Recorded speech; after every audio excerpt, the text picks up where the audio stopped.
मुलींनो, आताच आपण एकूण उपयोगिता आणि सीमांत उपयोगिता या उपयोगिता मापनाच्या 2 संकल्पना अभ्यासलेल्या आहेत.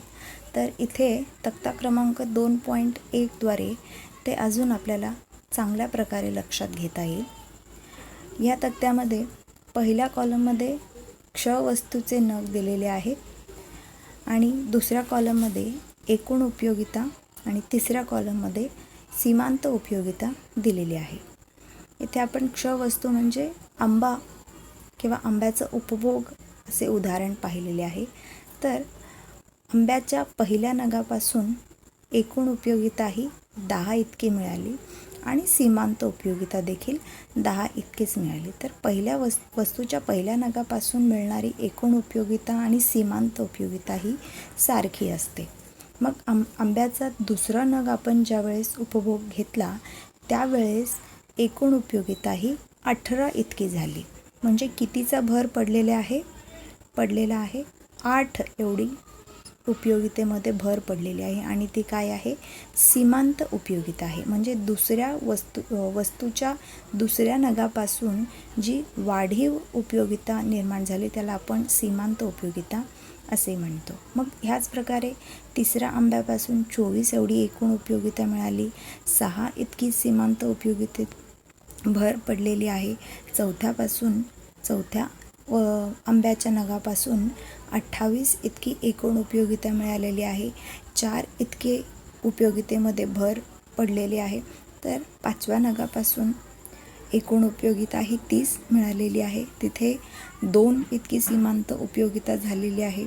6व्या आंब्यापासून एकूण उपयोगिता ही 30 मिळालेली आहे, तिथे भर वस्तूचं नग किंवा आंबाच्या 6वा नग घेतलं परंतु एकूण उपयोगितेमध्ये काहीच भर पडलेलं नाही आहे. एकूण उपयोगिता ते स्थिर झालेली आहे आणि सीमांत उपयोगिता ही काय आहे, 0 आहे. का बरं? जसजसं आपण एखाद्या वस्तूचा उपभोग घेत असतो तसं एकूण उपयोगिता ही वाढत जाते. परंतु कशी वाढते? ही घटत्या दराने वाढते. हे इथं आपल्याला लक्षात घेता येईल. बघा तुम्ही, पहिल्या आंब्याच्या उपभोगातून 10 इतकी एकूण उपयोगिता मिळाली.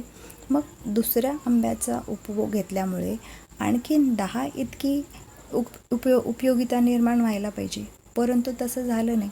दुसरा आंबा ज्यावेळेस आपण खाल्ला त्यावेळेस 8 इतकी भर पडलेली आहे. म्हणजे 10चं 20, 20चं 30 असं न होता 10चं 18, 18 पुन्हा असं वाढ होत जात आहे. परंतु मुळात तिथे एकूण उपयोगितेमध्ये घट होत असलेलं बघतो. एकूण उपयोगिता वाढते परंतु घटत्या दराने वाढते, हे आपल्याला लक्षात घेता येईल.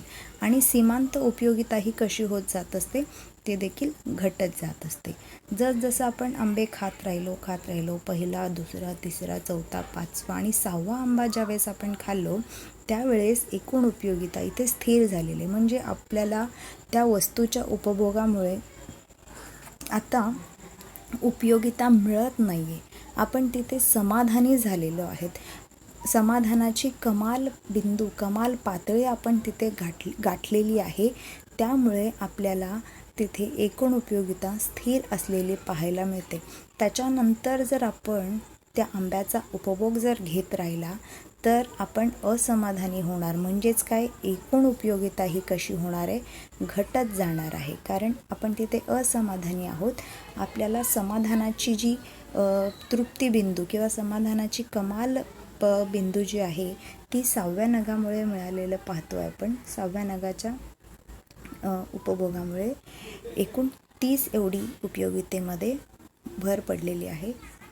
एकूण 30 एवढी उपयोगिता झालेली आहे आणि सीमांत उपयोगिता तिथे 0 आहे, कारण तिथे एकूण उपयोगितेमध्ये भर पडलेला नाही आहे. आणि जसजसं आपण उपभोग वाढत राहिलं, आंब्याचं सेवन करत राहिलं तर एकूण उपयोगिता ही घटत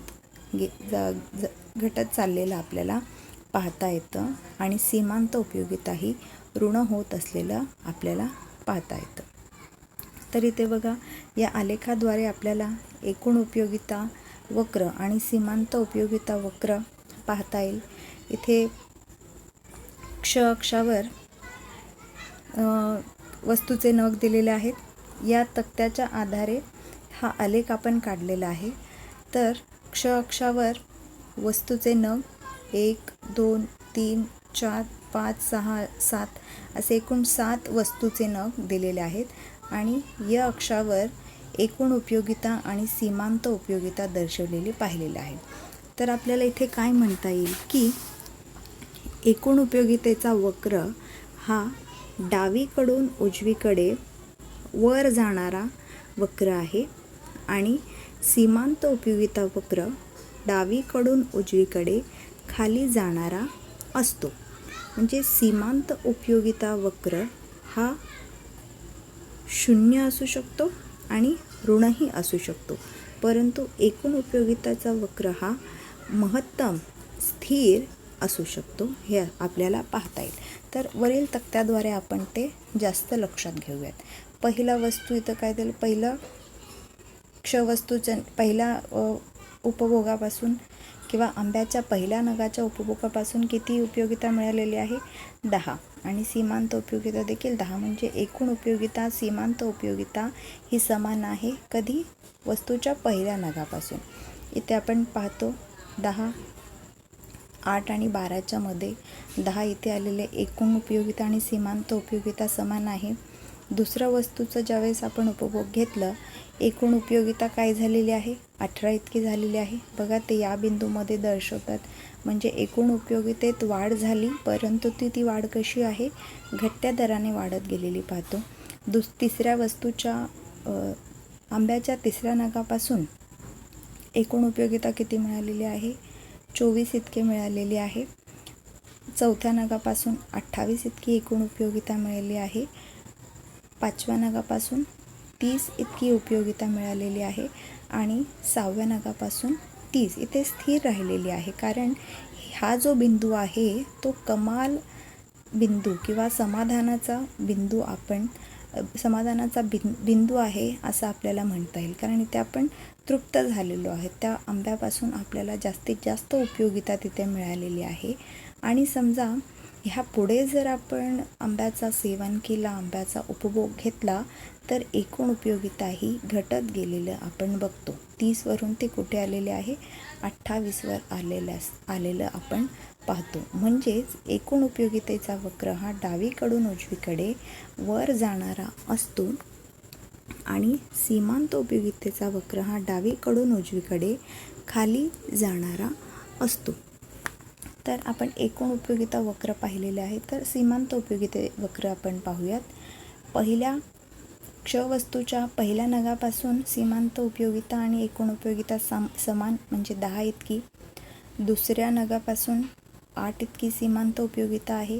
तिसऱ्यापासून 6, चौथ्यापासून 4, 5व्यापासून 2 आणि 6वा इथे जिथे महत्तम एकूण उपयोगिता आहे तिथे सीमांत उपयोगिता कशी आहे, 0 आहे. 0 या पातळीवर आहे. आणि तसंच सलगपणे त्या वस्तूचा उपभोग आपण घेत गेलं तर एकूण उपयोगिता ही घटत जाते. समाधानाची पातळी तिथे गाठलेली आहे. त्यामुळे सीमांत उपयोगिता ही ऋण होत गेलेलं आपल्याला पाहायला मिळतं. तर अशा प्रकारे या तक्त्याद्वारे आणि आलेखाद्वारे एकूण उपयोगिता वक्र आणि सीमांत उपयोगिता वक्र आपल्याला समजावून घेता येईल.